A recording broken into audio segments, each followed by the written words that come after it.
මේ Facebook account එහෙම පාවිච්චි කරනවා ඇතිනේ. නේද? Facebook account පාවිච්චි කරනවා. දැන් ඔය Facebook එකේ තියෙනවා එක games. හරිද?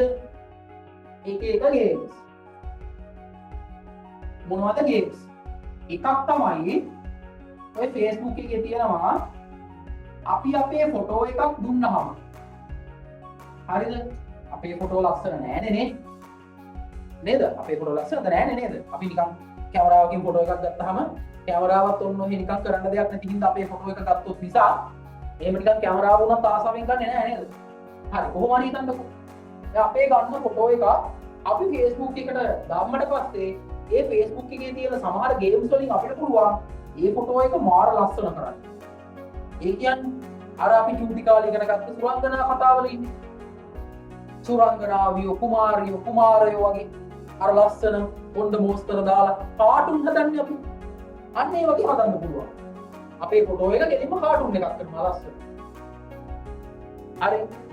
එහෙම නැත්නම් අපිට ඕන හිතනවා අපි වයසට ගියාම කොයි වගේ ඉඳීද රැවුල වවාගෙන කොණ්ඩ සුදු වෙලා රැවුල සුදු වෙලා හැම රැලි වැටිලා නේ අපි ෆොටෝ එක අප්ලෝඩ් කරලා බලනවා අවුරුදු 70ක් විතර ගියාම අපි කොයි වගේ ඉඳීද කියලා ලස්සනට හදලා පෙන්නනවා අපි ඒව ඩවුන්ලෝඩ් කරගෙන Facebook එකේ දාගන්නවා දැකලා තියෙනව නේද ඔයාලා ඔය වැඩේ තියෙනවා හැබැයි මතක තියාගන්න පුතාලා ඔයාලා නොදැනුවත්ව ඔයාලා කාගේ හරි ඩේටාබේස් එකකට තමයි මේ ෆොටෝස් අප්ලෝඩ් කරන්නේ. ඒ කියන්නේ දැන් ලෝකේ කෘත්‍රිම බුද්ධිය කියන එක අහලා තියෙනවානේ AI කියන්නේ. Artificial intelligence. මේ ආර්ටිෆිෂල් ඉන්ටෙලිජන්ස් වලින් අපි දෙන ඕනෙම ප්‍රොම්ප්ට් එකකට අපි කියන ඕනෙ විදිහකට එයාට පුළුවන් ෆොටෝ එකක් හදන්න, වීඩියෝ එකක් හදන්න, රචනාවක් ලියන්න, රිපෝට් එකක් ලියන්න, අපි නොදන්න කරුණක් හොයලා දෙන්න. අපිත් එක කතා කරන්න.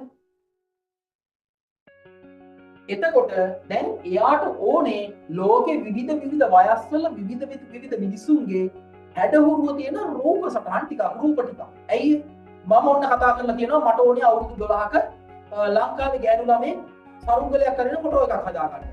අනේ මට හදලා දෙන්න. ඉතින් එයා ගාව තියෙන්නේ බෑ ලංකාවේ අවුරුදු 12ක ගෑනු ළමේගේ ෆොටෝ එක මූණ හදාගන්න. නේද? අපි කියනවා ඉන්දියාවේ අවුරුදු 20ක පිරිමිලා මේ ක්‍රිකට් ගහනවා වගේ හදන්න ෆොටෝ එකක්. එයාගාව ඩේටාබේස් එකේ තියෙන ඉන්දියාවේ මිනිස්සුන්ගේ ෆොටෝ ටික. අපි නිකන් කිව්වට අනේ අපි මේ ඩේටාබේස් එකක් හදලා ෆොටෝ ටිකක් එවන්න කියලා කිව්වට අපි යවන්නේ. එයාලා මොකද කරන්නේ? මේ වගේ විවිධ උපක්‍රම වලට එයාලා අපේ පින්තූර එකතු කරලා.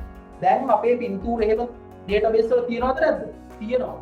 කවදා හරි දවසක අපි නොදැනුවත්ව ලෝකේ කොහේ හරි තැනක අපේ ෆොටෝ එකක් දාලා ආර්ටිෆිෂල් ඉන්ටෙලිජන්ස් වලින් ෆොටෝ එකක් හැදෙන්න ඉඩ තියෙනවා. ඒක හොඳ තැනක හැදුනොත් හොඳයි, නරක තැනක හැදුනොත් වැඩේ අවුල්. ඒ නිසා මේක අහගෙන ඉන්නවා නම් ඔයාලගේ අම්මලා තාත්තලා අයියලා අක්කලා කවුරු හරි අනේ ෆොටෝ අප්ලෝඩ් කරනකොට පරිස්සම් වෙන්න. හරි. මම අද වෙනකල් මගේ දුවගේ වයස අවුරුදු 13යි. අද වෙනකල් මං එයාගේ ෆොටෝ එක සෝෂල් මීඩියා දාලා නැහැ. හරිද? අනතුරක් තියෙනවා අනතුර දකින්න අනතුරෙන් වෙන්න තියෙන බලපෑම තේරුම් ගන්න. අපි නොදන්න තැනක අපි නොදන්න මිනිස්සු ගොඩක් ඉස්සරහා අපේ පින්තූර වලින් හැදිච්ච සමහර දේවල් පාවිච්චි වෙන්න පුළුවන්. ඒ නිසා මේ සෝෂල් මීඩියා කියලා කියන්නේ වඳුරට අහුවෙච්ච දැලි පිහිය කරගන්න එපා. ඒ නිසා ඔයාලා සෝෂල් මීඩියා වලට Facebook වලට ෆොටෝ අප්ලෝඩ් කරනකොට වහාම තේරුම් ගන්න ඕන දේ තමයි ඔයාගේ ෆොටෝ කවුරු බලයිද දන්නේ නැහැ කියන අවධානම ඔයාට තියෙනවා. ඒ වගේම මේ වගේ මොනවා හරි Facebook එකේ තියෙන එක ගේම්ස් පාවිච්චි කරලා ෆොටෝ වෙනස් කරන්න යන්න ඔයාලා ලෝකේ කාගේ හරි ඩේටාබේස් එකක data ලබා දෙනවා. මතක තියාගන්න ඔයාට නීතිමය පැත්තට යන්න බෑ. ඇයි ඒ? ඔයා මේ ගේම් එක ප්ලේ කරන්න කලින් ඔයා එයාගේ කොන්දේසි වලට එකඟ වෙනවා. අපි කවදාවත් එයාගේ ඇග්‍රීමන්ට් එක කියවලා නෙවෙයි එකඟ වෙන්නේ. හරි. ඕක දැන් ඔයාට කිව්වට පිළිගන්නේ නැහැ සමහර වෙලාවට. ඒ නිසා මම මේක පොඩි වැඩක් කරලා මම මේ ෆොටෝ එක හරි වීඩියෝ එක හරි WhatsApp group එකට දාන්නම්. මම යනවා මේක මම මේ කැමරාවට පෙන්වන්න පුළුවන්කමක් තිබ්බොත් මම පෙන්වන්නම්. මම යනවා මේ පන්තිය වෙලාවම යන්නේ. ඔයාලා ඉස්සරහමයි. මම යනවා ආර්ටිෆිෂල් ඉන්ටෙලිජන්ස් වෙබ්සයිට් එකක් ඔයාලා දන්නවා Google වල තියෙන chat GPT වලට මම යනවා. right? ඔන්න මම අර පෙන්නන්නම් chat GPT වලට ගිහිල්ලා ඉන්නේ. right? මම මෙතන ගිහිල්ලා ඔන්න මම දැන් මෙයාට එක්ක කතා කරන්න යන්නේ. මම ඔයාලා පන්ති ඉස්සරහා සජීවීව කතා කරන්නේ. right? මම දැන් මම මේක සිංහලෙන්ම කතා කරනවා. එතකොට ලේසි සිංහලෙන්ම කතා කරන්න. ඔන්න මම සිංහලෙන් ටයිප් කරනවා. hello.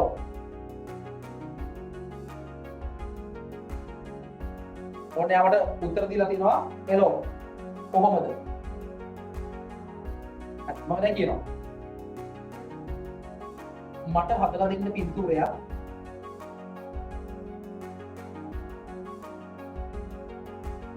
අවුරුදු 12ක ඉන්දියාවේ ගෑනු ළමයෙක් මුහුදු වෙරළේ බෝලකින් සෙල්ලම් කරනවා.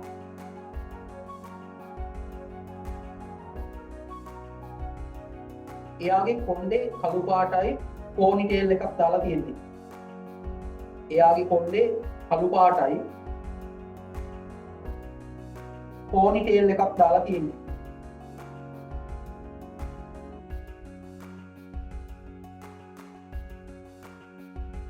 සමහර තැන්වල වචන එයාට අඳුර ගන්න බැරි වුණාම අපි ඒක ටයිප් කරන්නත් පුළුවන්.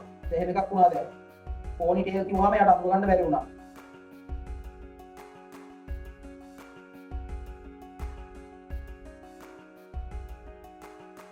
මම ආයි කියන්න.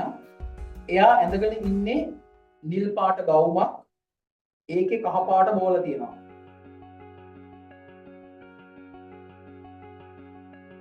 එයා දාගෙන ඉන්නේ සුදු පාට ස්නීකර්ස් දෙකක්.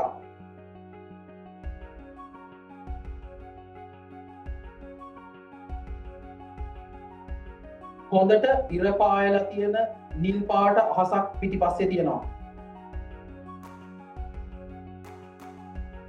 අහසේ කුරුල්ලෝ 3 දෙනෙක් පියාඹනවා.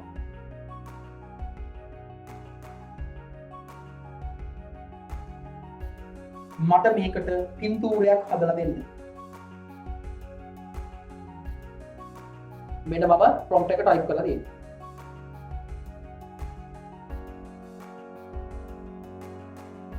right. මෙන්න ඡන්ද ප්‍රතිඵලය. මෙන්න අපි කියපු විදිහට යවදමු පින්තූරේ. නිල් පාට ගවුමක්, කහ පාට බෝල තියෙනවා, සුදු පාට ස්නීකර්ස් දෙකක් දාලා තියෙනවා, බෝලයක් අරන් ඉන්නවා, කොණ්ඩේ පොනි ටේල් එකක් දාලා තියෙනවා.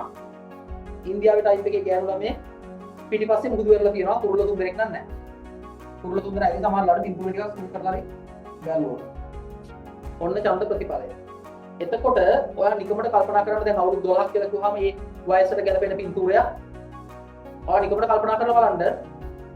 හරි ලෝකේ කොයි හරි තැනක කවුරු හරි කෙනෙක් කිව්වොත් එහෙම මට ඕනේ අවුරුදු 13ක ශ්‍රී ලංකන් ගෑනු ළමේ මෙන්න මෙහෙම කියලා මේ වගේ කිව්වොත් එහෙම සමහරවල්ලාට ඩේටාබේස් එකේ ඔය ගියපු කාලේ ඩේටාබේස් එක සර්ච් කරනකොට ඔයාගේ කරුමේට ඔයාගේ පින්තූරයක් අහුවෙන්න පුළුවන්. ඒ අපි දන්නේ නැහැ මේ අපි නම් හොඳ වැඩ කරලා හැදුවේ. අපි හොඳ වැඩ කරලා සමහරවල්ලාට මේ වගේ එකක් කෙනෙක් හෑන්ඩ් බිල් එක දාන්නත් පුළුවන්. ඔයාගේ අච්චු පොතක දාන්නත් පුළුවන්. අච්චු පොතේ මොනවා හරි ළමයි සෙල්ලම් කරන පින්තූරයක් ගන්න ඕන වුණාම මේව අරගෙන දාන්න පුළුවන්. පත්තරේ දාන්නත් පුළුවන්. හැබැයි වෙන වැරදි වැඩකට පාවිච්චි කරොත් ඒ නිසා මතක තියාගන්න මේක දැලිපිගෙන් කිරි කනවා වගේ. හරි පරිස්සමට කරන්න ඕන වැඩ.